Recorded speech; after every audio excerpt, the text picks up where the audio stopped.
It's okay, it's not that big a loss.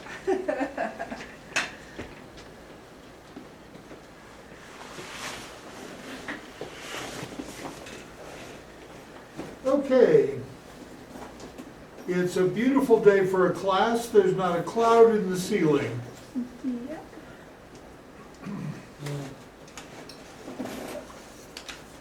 I was going to leave it up to you to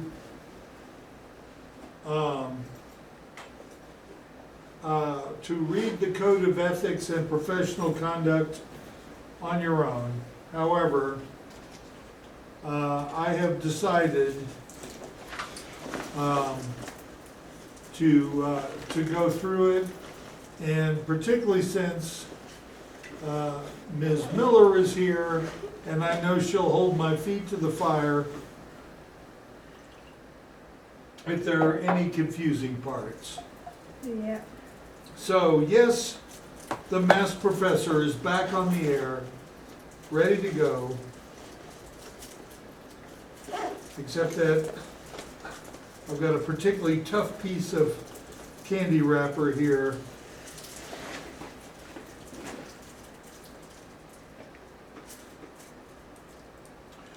All right. The Project Management Institute does training and issues certifications for project management professionals. So we are going to look at their Code of Ethics and Professional Conduct today.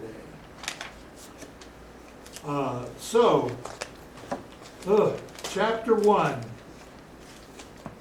Vision and applicability. Blah. The vision and purpose. Uh-oh, I better make that a little larger.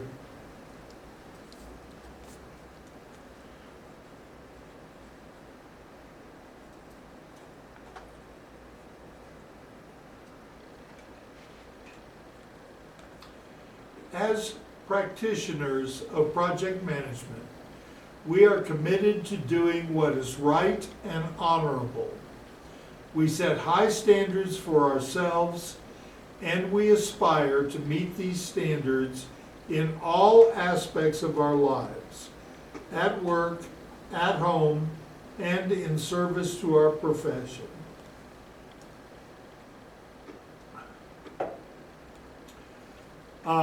The Code of Ethics and Professional Conduct describes the expectations that we have of ourselves and our fellow practitioners in the global project management community.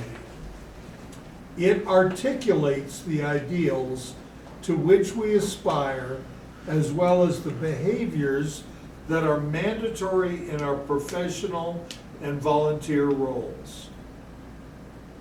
The purpose of this code is to instill confidence in the project management profession and to help an individual become a better practitioner.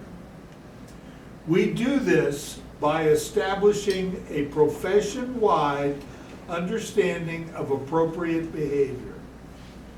We believe that the credibility and reputation of the project management profession is shaped by the collective conduct of individual practitioners.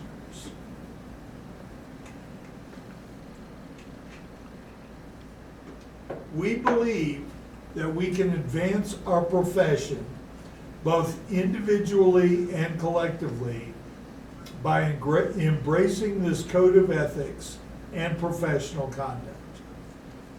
We also believe that this code will assist us in making wise decisions, particularly when faced with difficult situations where we may be asked to compromise our integrity or our values. Our hope is that this code of ethics and professional conduct will serve as a catalyst for others to study, deliberate, and write about ethics and values. Further, we hope that this code will ultimately be used to build upon and evolve our profession. Okay, so pretty high-minded ideals that are professed in this code of ethics. In a lot of ways, it resembles the National Society of Professional Engineers Code of Ethics, although that has some things that are bent more towards the practice of engineering than being a project manager.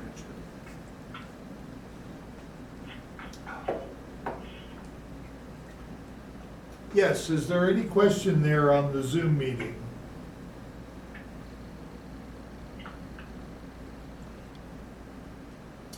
We have yes, hello? Okay, well, 1.2, persons to whom the code applies. The Code of Ethics and Professional Conduct applies to 1.2.1, all PMI members. 1.2.2, individuals who are not members of PMI but meet one or more of the following criteria. Non-members who hold a PMI certification, non-members who apply to commence a PMI certification process, and non-members who serve PMI in a volunteer capacity. I would add to that people who aspire to the highest levels of project management, integrity, and honor.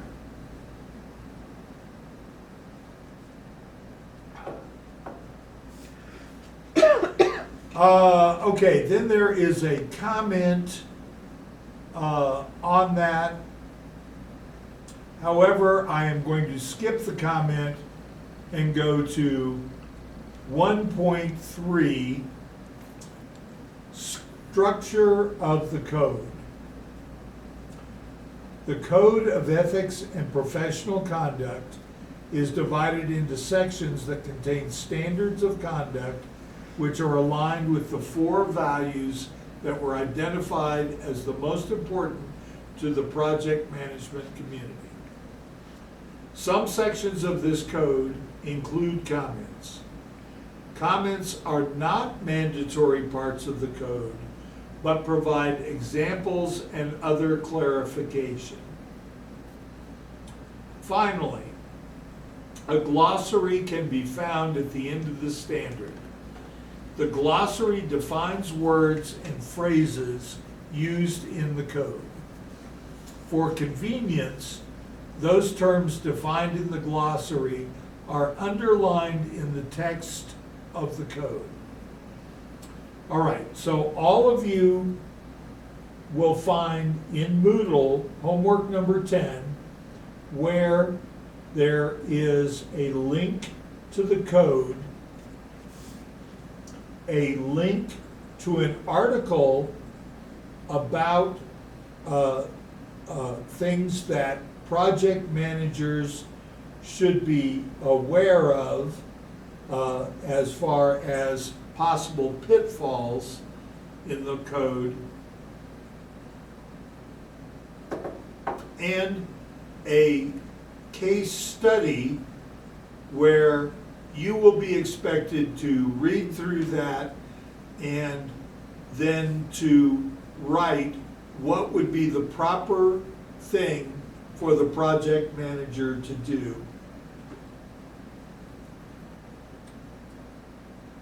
Let me say that at this point, case studies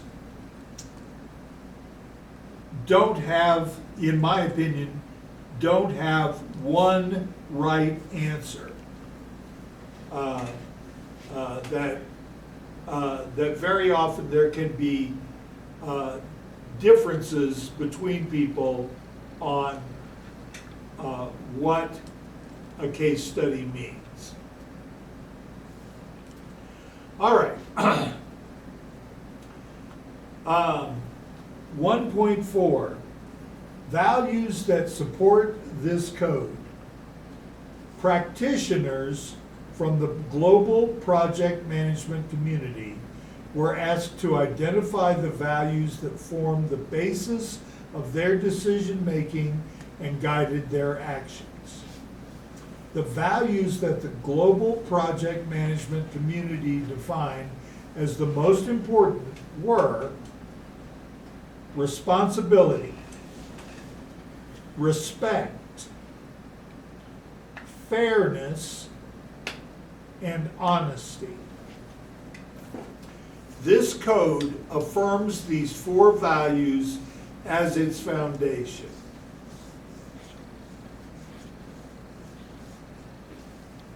(1.5) Aspirational and mandatory conduct.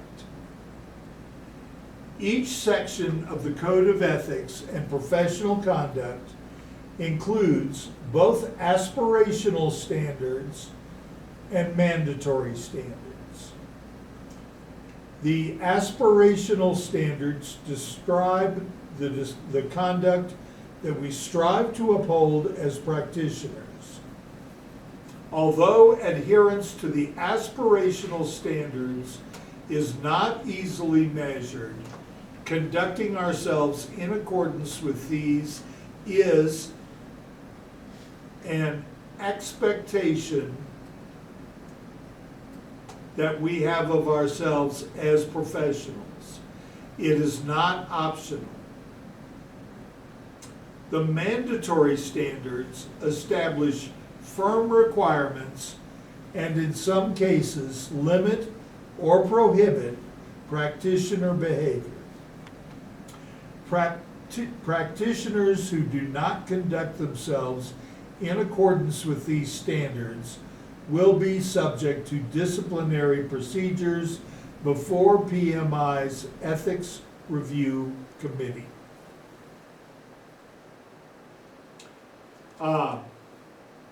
Okay, so in this case, I'm going to read the comment.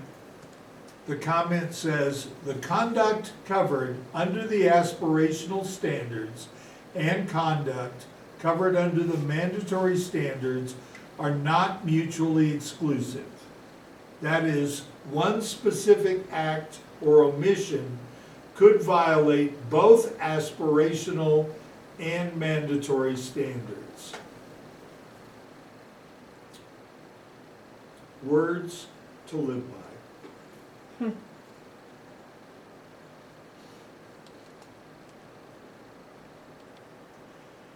Chapter 2, Responsibility. 2.1, Description of responsibility. Responsibility is our duty to take ownership for the decisions we make or fail to make, the actions we take or fail to take, and the consequences that result. 2.2, Responsibility, aspirational standards. As practitioners in the global project management community. 2.2.1, we make decisions and take actions based on the best interests of society, public safety, and the environment. 2.2.2, we accept only those assignments that are consistent with our background, experience, skills, and qualifications.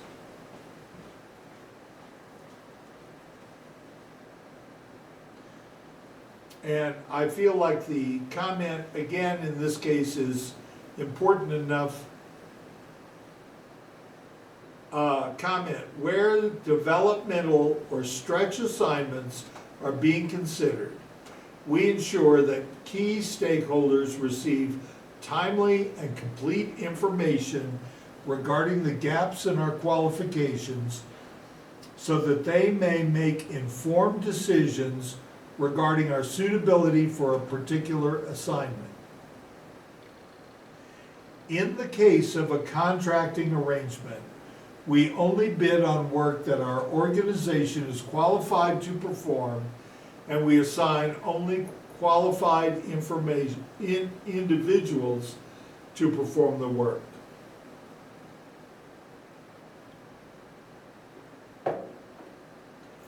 Two point two point three. We fulfill the commitments that we undertake. We do what we say we will do. 2.2.4. When we make errors or omissions, we take ownership and make corrections promptly. When we discover errors or omissions caused by others, we communicate them to the appropriate body as soon as they are discovered. We accept accountability for any issues resulting from our errors or omissions and any resulting consequences.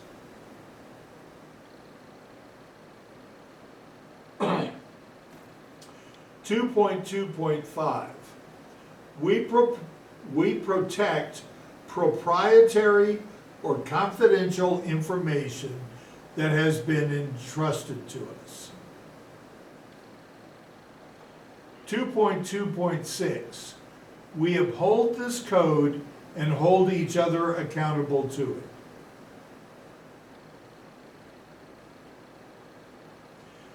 it. 2.3. Responsibility, mandatory standards. As practitioners in the global project management community, we require the following of ourselves and our fellow practitioners. Regulations and legal requirements, 2.3.1. We inform ourselves and uphold the policies, rules, regulations, and laws that govern our work, professional, and volunteer activities. 2.3.2.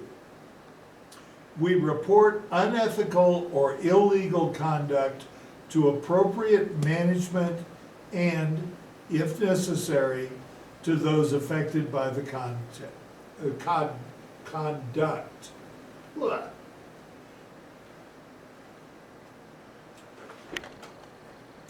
Comment. These provisions have several implications. Specifically, we do not engage in any illegal behavior, including but not limited to theft, fraud, corruption, embezzlement, or bribery. Further, we do not take or abuse the property of others, including intellectual property, nor do we engage in slander or libel. In focus groups conducted with practitioners around the globe, these types of illegal behaviors were mentioned as being problematic. As practitioners and representatives of our profession, we do not condone or assist others in engaging in illegal behavior. We report any illegal or unethical conduct. Reporting is not easy, and we recognize that it may have negative consequences. Since recent corporate scandals, many organizations have adopted policies to protect employees who reveal the truth about illegal or unethical activities.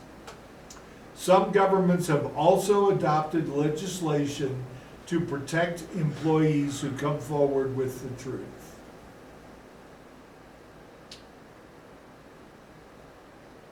Ethics complaints, 2.3.3. We bring violations of this code to the attention of the appropriate body for resolution. 2.3.4. We only file ethics complaints when they are substantiated by facts. Comment. These provisions have several implications. We cooperate with PMI concerning ethics violations and the collection of related information, whether we are a complainant or a respondent. We also abstain from accusing others of ethical misconduct when we do not have all the facts. Further, we pursue disciplinary action against individuals who knowingly make false allegations against others. 2.3.5. We pursue disciplinary action against an individual who retaliates against a person raising ethics concerns.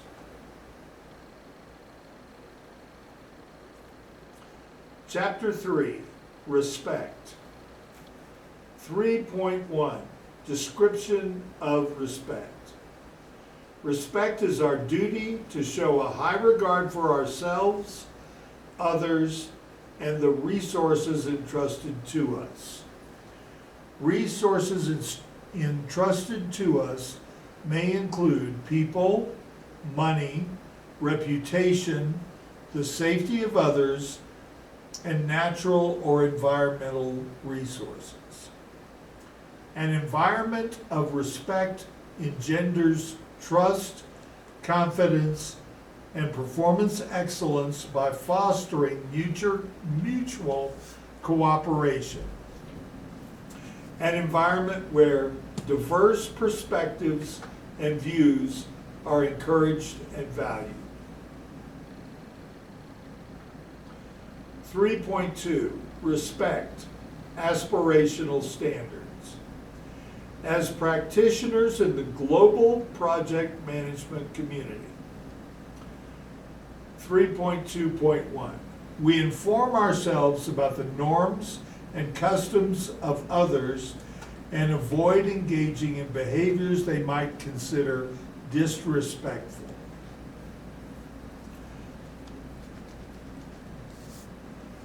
3.2.2, we listen to others' points of view, seeking to understand them.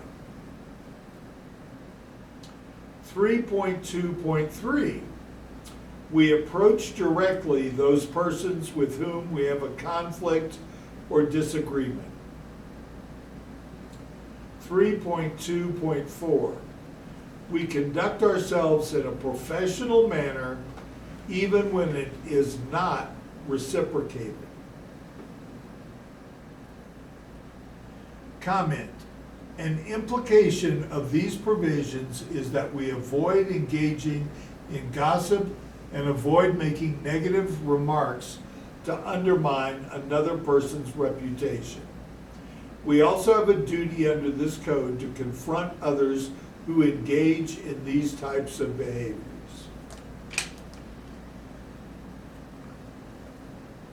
3.3, Respect, Mandatory Standards.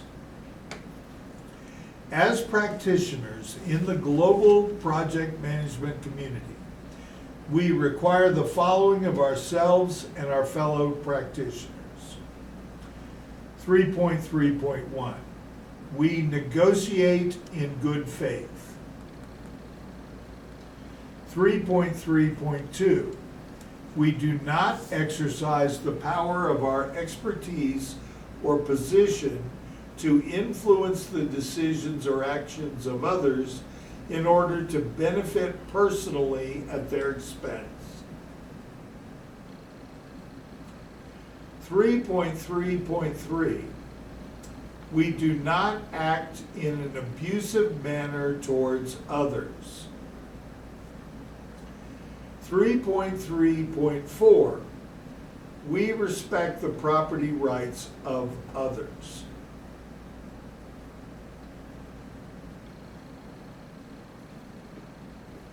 Chapter 4, Fairness. 4.1, Description of Fairness. Fairness is our duty to make decisions and act impartially and objectively. Our conduct must be free from competing self-interest, prejudice, and favoritism.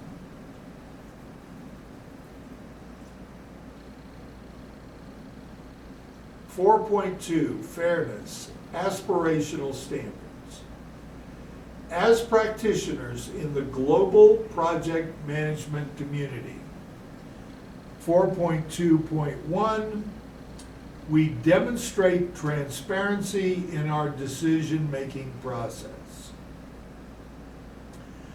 4.2.2, we constantly re-examine our impartiality and objectivity, taking corrective action as appropriate.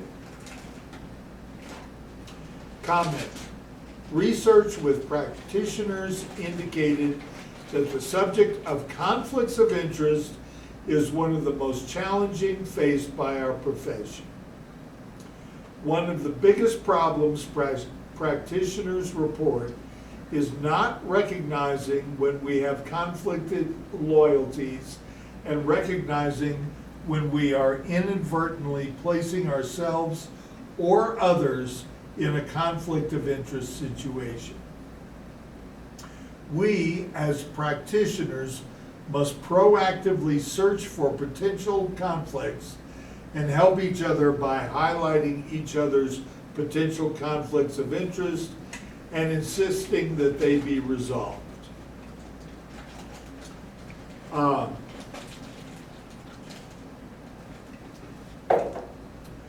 I actually once pointed out a conflict of interest that he might have to my boss. As you can imagine, he was very grateful.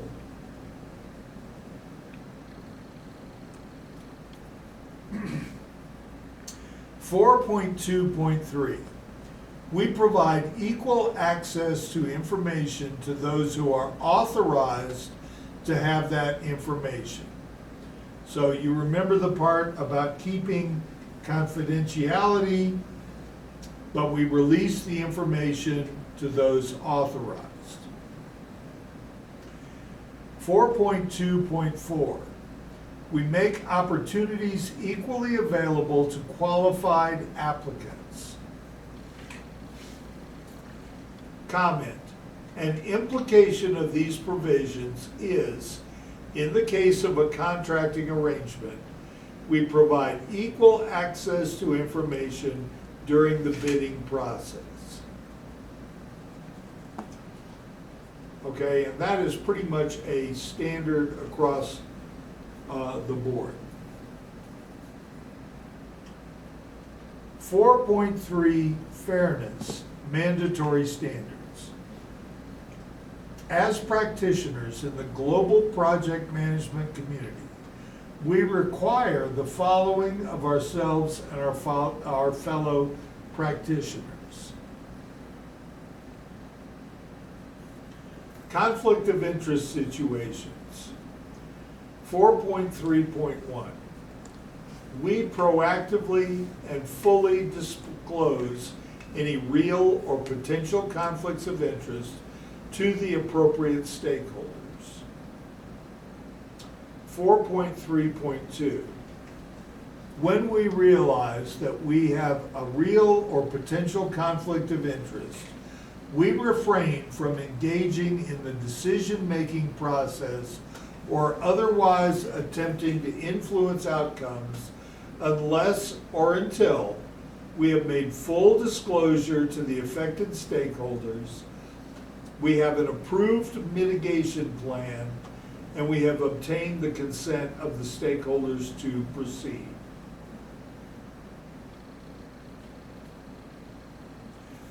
Comment. A conflict of interest occurs when we are in a position to influence decisions or other outcomes on behalf of one party when such decisions or outcomes could affect one or more other parties with which we have competing loyalties. For example, when we are acting as an employee, we have a duty of loyalty to our employer. When we are acting as a PMI volunteer, we have a duty of loyalty to the Project Management Institute. We must recognize these divergent interests and refrain from influencing decisions when we have a conflict of interest. Further, even if we believe we can set aside our divided loyalties and make decisions impartially, we treat the appearance of a conflict of interest as a conflict of interest and follow the provisions described in the code. Favoritism and discrimination. We do not, 4.3.3, we do not hire or fire, reward or punish, or award or deny contracts based on personal considerations, including, but not limited to, favoritism, nepotism, or bribery. 4.3.4. We do not discriminate against others based on, but not limited to, gender, race, age, religion, disability, nationality, or sexual orientation.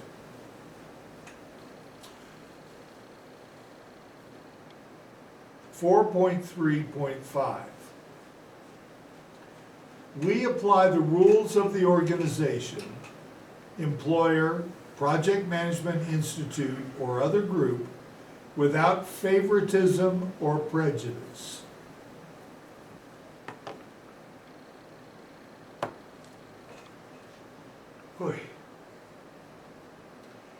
Chapter 5, Honesty. 5.1, Description of honesty. Honesty is our duty to understand the truth and act in a truthful manner, both in our communications and in our conduct.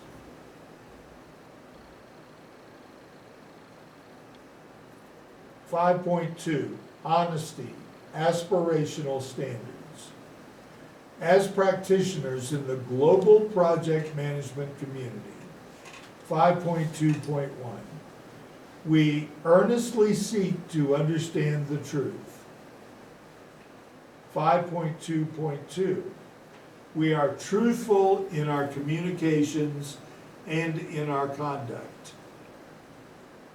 5.2.3, we provide accurate information in a timely manner. Comment. An implication of these provisions is that we take appropriate steps to ensure that the information we are basing our decisions upon or providing to others is accurate, reliable, and timely. This includes having the courage to share bad news even when it may be poorly received. Also, when outcomes are negative, we avoid burying information or shifting blame to others. When outcomes are positive, we avoid taking credit for the achievement of others. These provisions reinforce our commitment to be both honest and responsible. 5.2.4. We make commitments and promises, implied or explicit, in good faith. 5.2.5. We strive to create an environment in which others feel safe to tell the truth.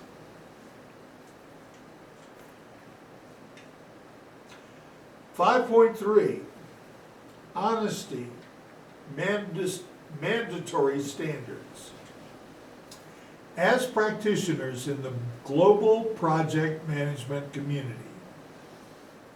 we require the following of ourselves and our fellow practitioners. 5.3.1. We do not engage in or condone behavior that is designed to deceive others, including but not limited to making misleading or false statements, stating half-truths, providing information out of context, or withholding information that, if known, would render our statements as misleading or incomplete. 5.3.2. We do not engage in dishonest behavior with the intention of personal gain or at the expense of another. Comment. The aspirational standards exhort us to be truthful. Half-truths and non-disclosures intended to mislead stakeholders are as unprofessional as affirmatively making misrepresentations.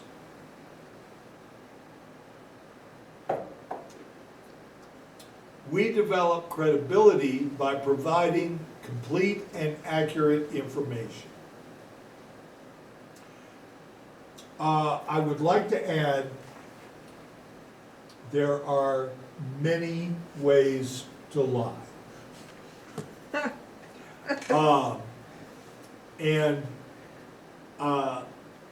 In my time, I have studied them. Life is easier if we tell the truth. All right, I'll leave it at that. Appendix A, A.1, history of this standard. PMI's vision of project management as an independent profession drove our early work in ethics. In 1981, the PMI Board of Directors formed an ethics, standards, and accreditation group. One task required the group to deliberate on the need for a code of ethics for the profession. The team's report contained the first documented PMI discussion of ethics for the project management profession. This report was submitted to the PMI Board of Directors in August 1982 and published as a supplement to the August 1983, Project Management Quarterly.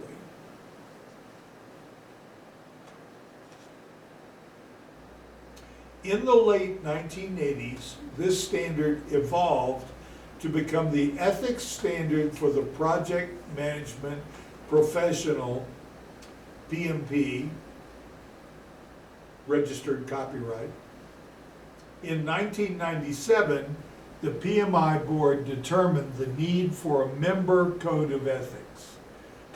The PMI board formed the Ethics Policy Documentation Committee to draft and publish an ethics standard for PMI's membership. The board approved the new member code of ethics in October 1998. This was followed by board approval of the member case procedures in January 1999, which provided a process for the submission of an ethics complaint and a determination as to whether a violation had occurred.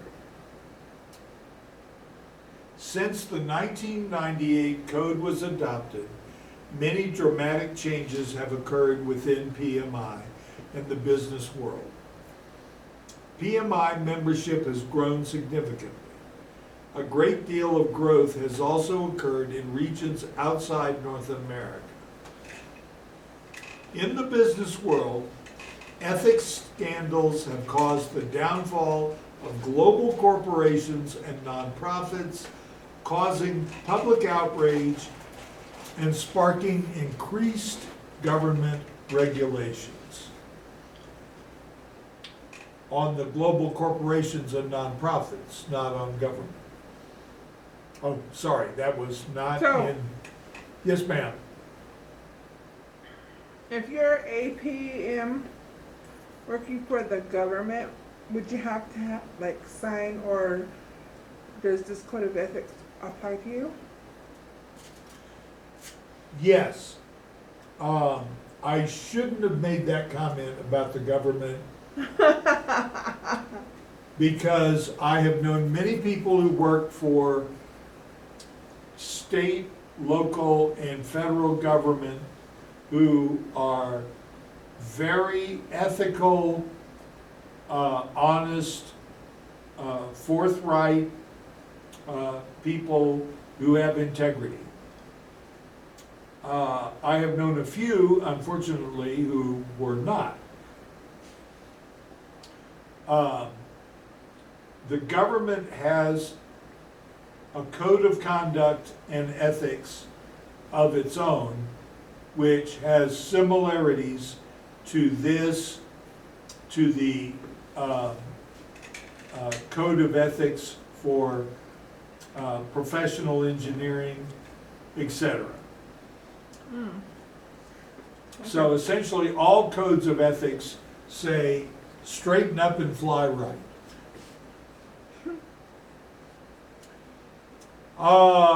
Globalization has brought economies closer together, but has caused a realization that our practice of ethics may differ from culture to culture. The rapid continuing pace of technological change has provided new opportunities, but has also introduced new challenges, including new ethical dilemmas. For these reasons, in 2003, the PMI Board of Directors called for the re-examination of our codes of ethics. In 2004, the PMI Board commissioned the Ethics Standards Review Committee, or ESRC, to review the codes of ethics and develop a process for revising the codes. The ESRC developed processes that would encourage active participation by the global project management community. In 2005, the PMI Board approved the processes for revising the code, agreeing that global participation by the project management community was paramount.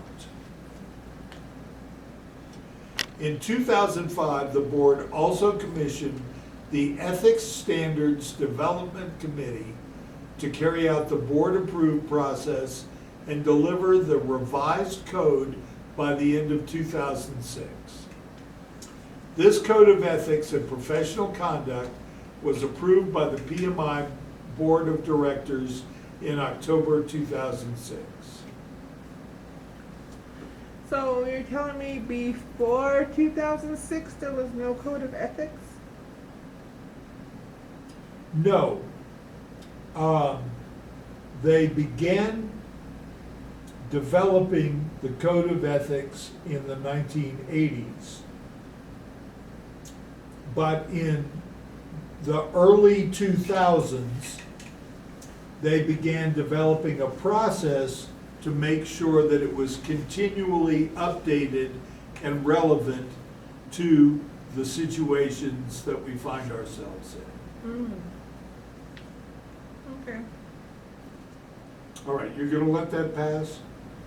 Well, I mean, it sounds like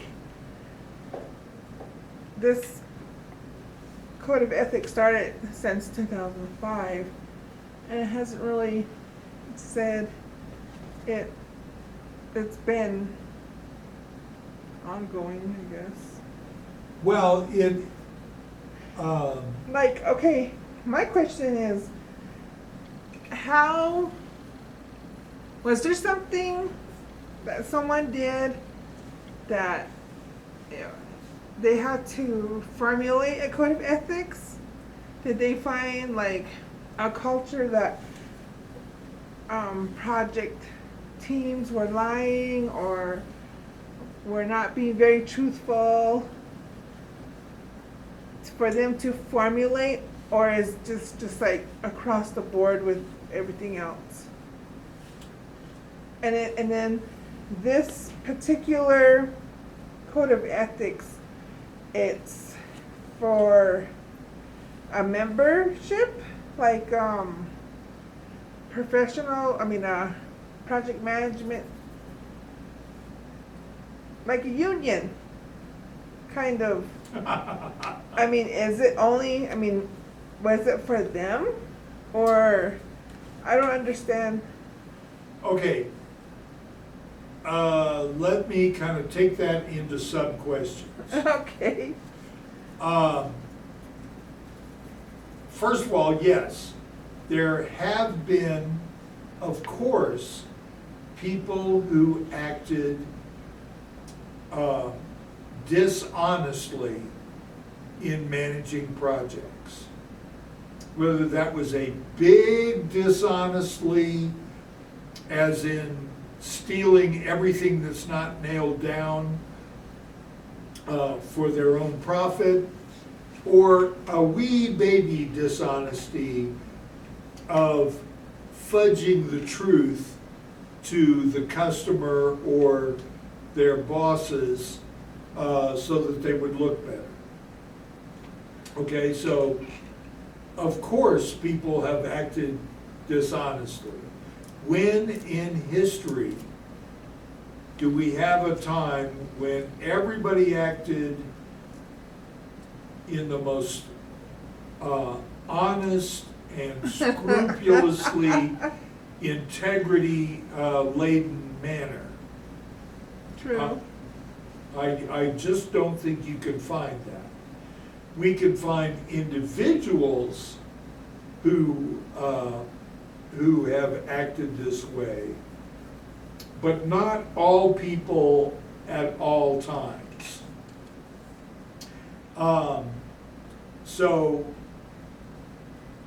And there are differences between different cultures in how they approach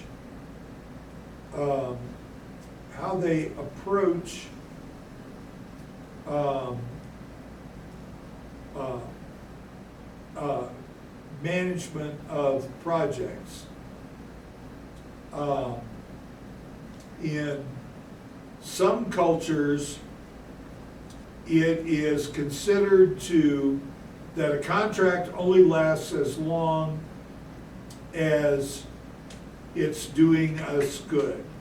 The instant that it's not in our favor, we dump that contract and demand another one. Here in America, we would consider that to be a dishonest way of doing business.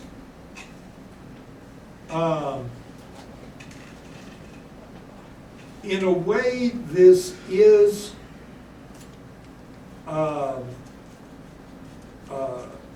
like a union rule.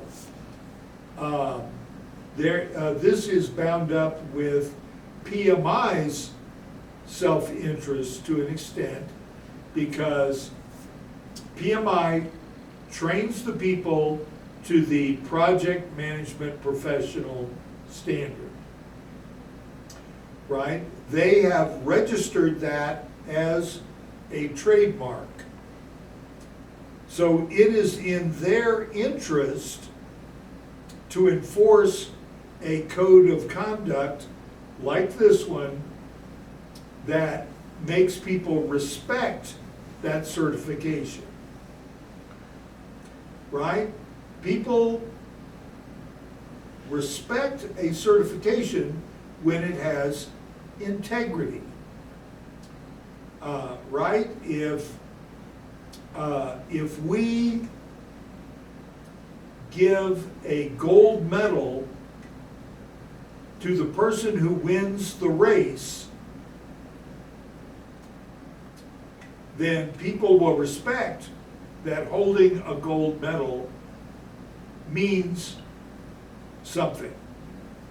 If we give a gold medal not only to everyone that was in the race, but everyone that was in the vicinity, will there be any respect? No. I don't think so.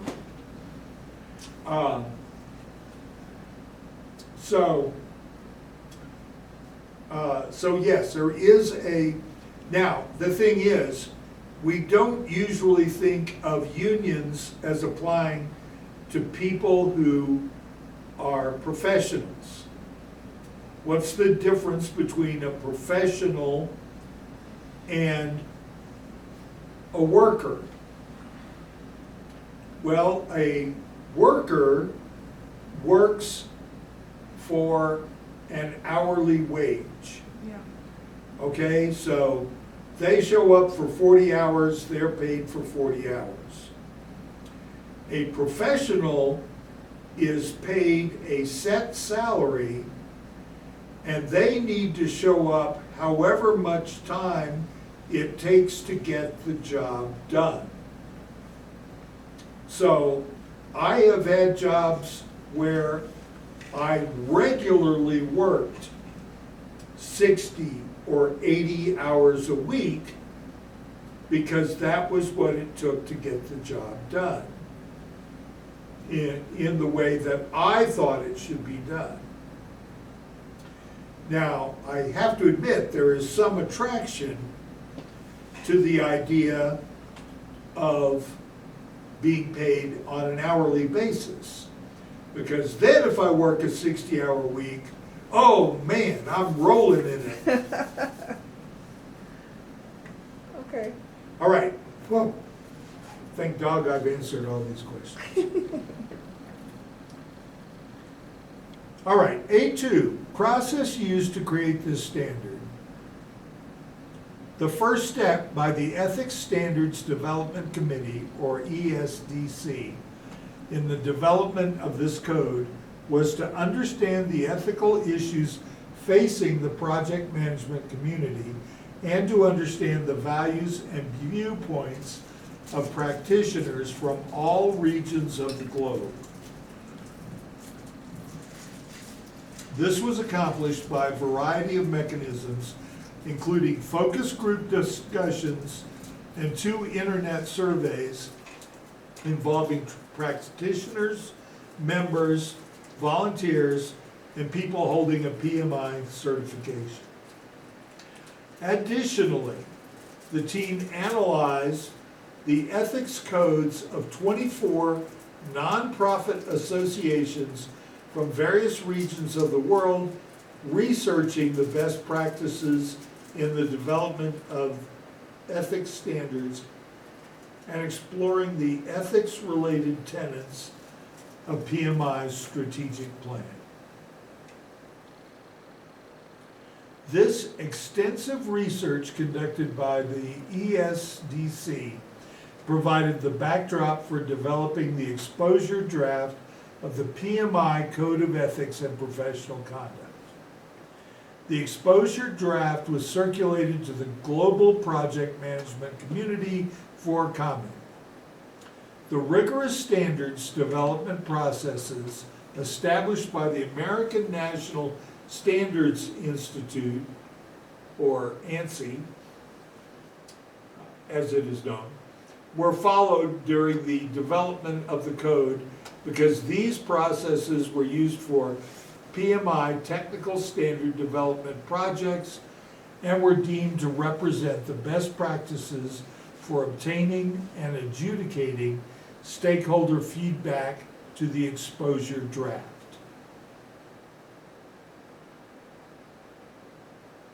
I don't know, Exposure draft just doesn't sound right. I know. Exposure draft.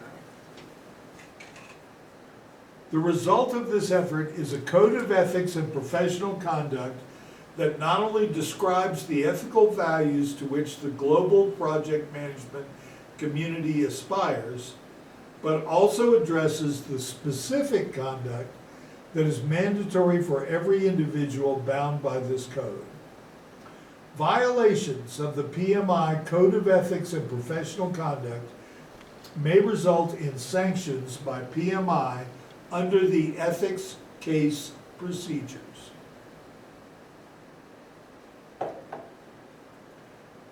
The ESDC learned that as practitioners of project management, our community takes its commitment to ethics very seriously, and we hold ourselves and our peers in the global project management community accountable to conduct ourselves in accordance with the provisions of this code. Okay, so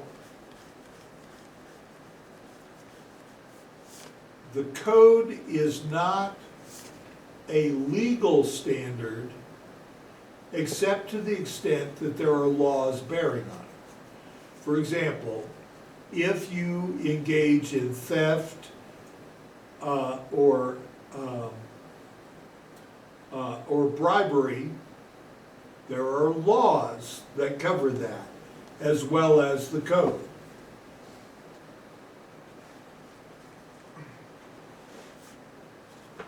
All right, we're coming into the home stretch here. Appendix B, B.1 glossary. Abusive manner. Conduct that results in physical harm or creates intense feelings of fear, humiliation, manipulation, or exploitation in another person. Conflict of interest. A situation that arises when a practitioner of project management is faced with making a decision or doing some act that will benefit the practitioner or another person or organization to which the practitioner owes a duty of loyalty, and at the same time will harm another person or organization to which the practitioner owes a similar duty of loyalty.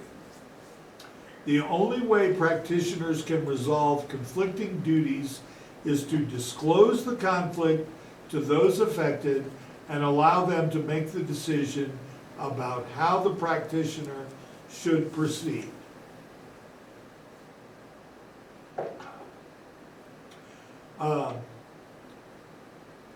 So I know when I worked for Texas A&M, we had to fill out a conflict of interest form every year, disclosing anybody else that we did any work for, or if we owned our own company, or other things like this that could affect our conflict of interest to Texas A&M. Duty of loyalty, a person's responsibility, legal or moral, to promote the best interest of an organization or other person with whom they are affiliated.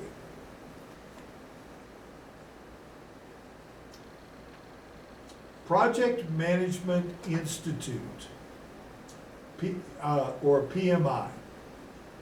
The totality of the Project Management Institute, including its committees, groups, and chartered components, such as chapters, colleges, and specific interest groups. PMI member, a person who has joined the Project Management Institute as a member. PMI sponsored activities. Activities that include, but are not limited to, participation on a PMI member advisory group, PMI standard development team, or another PMI working group or committee.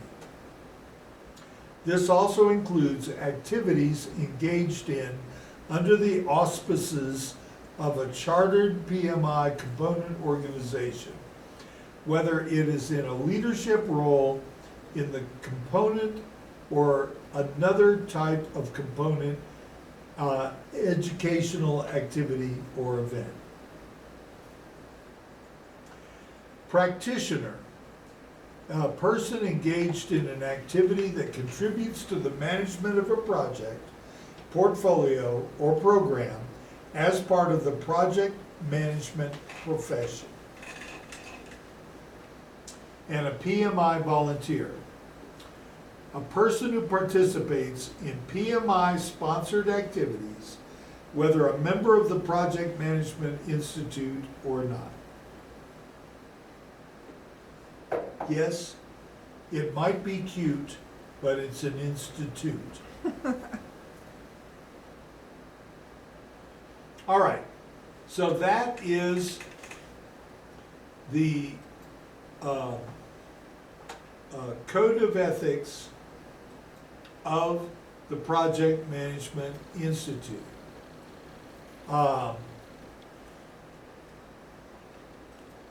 Along with that is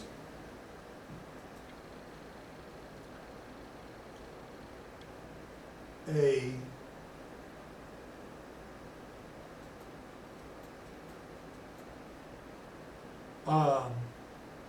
card of the 4 values: responsibility, respect, fairness, and honesty.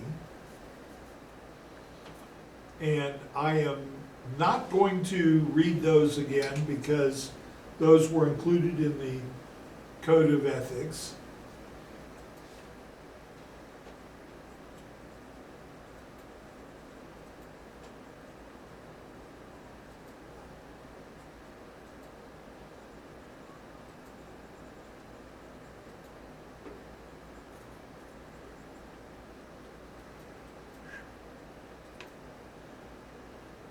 All right, and they give us the PMI Ethical Decision-Making Framework, or EDMF.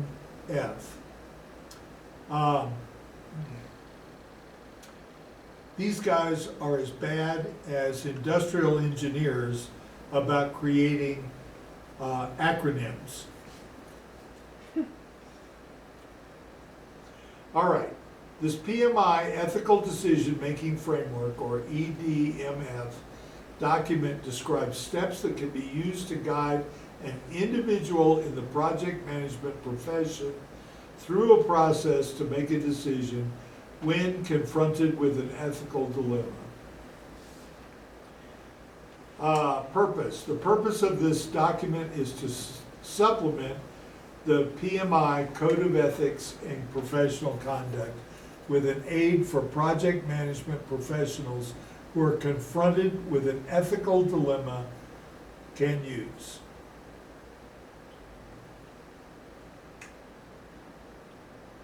All right, that sentence don't sound right, but I'm going to press on anyway.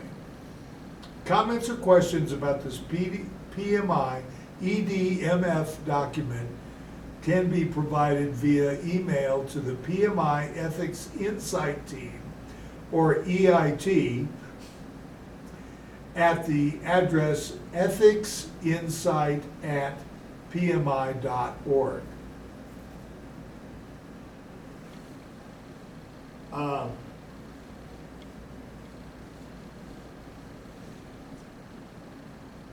Efforts by PMI global ethics teams continue to increase the awareness of the Code of Ethics and Professional Conduct, or CODE.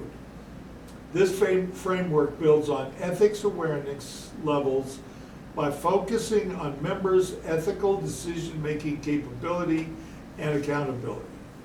The PMI EDMF was developed as a companion to the Code to guide ethical behavior. The PMI EDMF team conducted a worldwide ethical decision-making benchmarking of dozens of organizations. Feedback to draft versions of the PMI EDMF was incorporated. I think they mean incorporated from PMI leaders at the 2011 North American Leadership Institute meetings, from PMI members at the 2011 North American Global Congress, from members of various global PMI ethics committees, from responses to PMI members' surveys, and from the PMI Board of Directors, or BOD. And they give us the PMI volunteer team, and I honor them for it. All right. So, finally, we get to the EDMF. Damn MFs. No, I'm sorry, just kidding around. The following lists PMI EDMF steps. Step number 1 is assessment. Make sure you have all the facts about the ethical dilemma. This is very important. I personally have gone off half-cocked when I thought I knew all the facts and I did not. So, first question, does it abide by the law? Second question, does it align with the PMI Code of Ethics and Professional Conduct? Third question, does it agree with your employers and clients' Code of Ethics and Conduct? 4, does it align with your ethical values and those of the surrounding culture? If it does not abide by the law, seek legal counsel. If the answers to the above questions provide substantial facts to make a case, go to the next step. If you are not sure, you may need to gather more facts or ask a trusted person for advice. The second step, alternatives. Consider your choices. So, the first question, have you listed possible alternative choices? Second question, have you considered pros and cons for each possible choice? If the answers to the above questions result in a viable solution, go to the next step to analyze your candidate decision. If not, you may need to gather more facts and complete your research.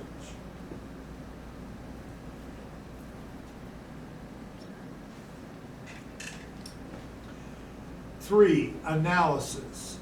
Identify your candidate decision and test its validity. First question, will your candidate decision have a positive impact or prevent harm to project managers, PMI staff or volunteers, clients, your employer's organization, other stakeholders, the environment, or future generations? Boy, that's a laundry list of people that we have to protect. Second question, does your candidate decision take cultural differences into account? Third question, looking back, will this decision seem like a good idea a year from now? Fourth question, are you free from external influence to make this decision?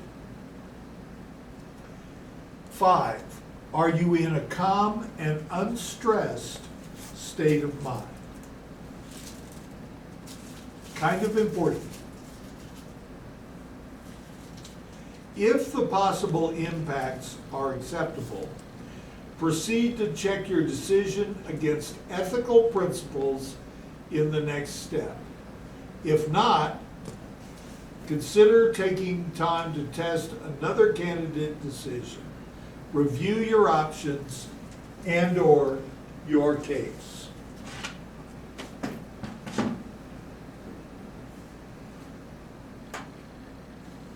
Four, application. Apply ethical principles to your candidate decision.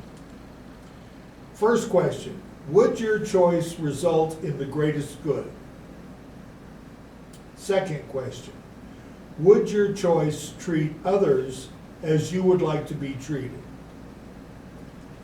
Third question, would your choice be fair and beneficial to all concerned? If these or other traditional philosophical questions evoke doubts or seem to create a new dilemma, you might need to reconsider your decision, review the facts, the options, and the implications. If the answer is yes, and your candidate decision seems consistent with other ethical principles, move to the next step to decide and take action. Okay, and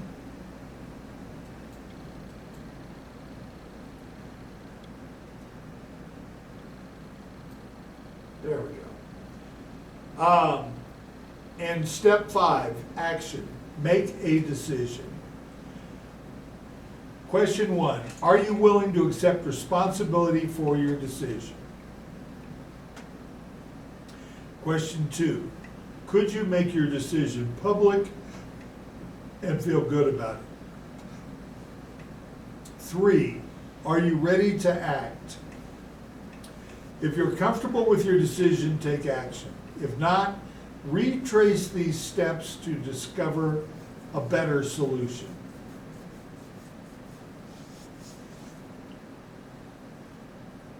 Well, I know I feel inspired.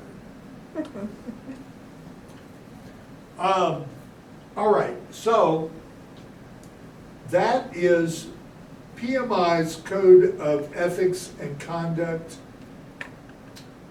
for project management professionals. I think these are excellent guidelines to follow.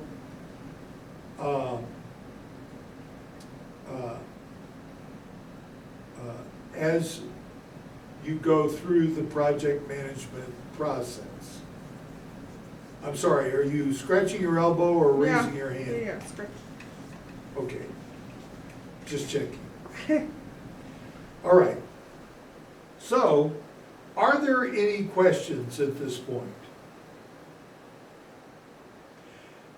As I said, your homework number 10 is already posted on Moodle. I would like for you to read the 8 ethical dilemmas most likely faced by project managers. That's an article that is that has a link there. The Code of Ethics and Conduct has a link there as well, in case my dramatic reading of it did not make enough of an impression on you. And there is a case study question there. So, are there any questions? If not, I will declare class to be at an end, and I wish you all, well, it turns out I'm the only one on the damn Zoom call. Oh, wow. I don't know what's really on there. They abandoned me.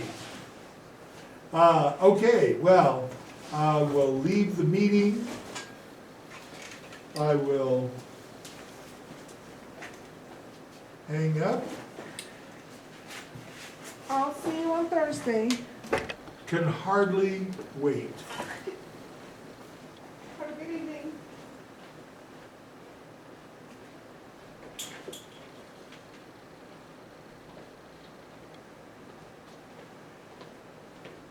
And I will turn off the video.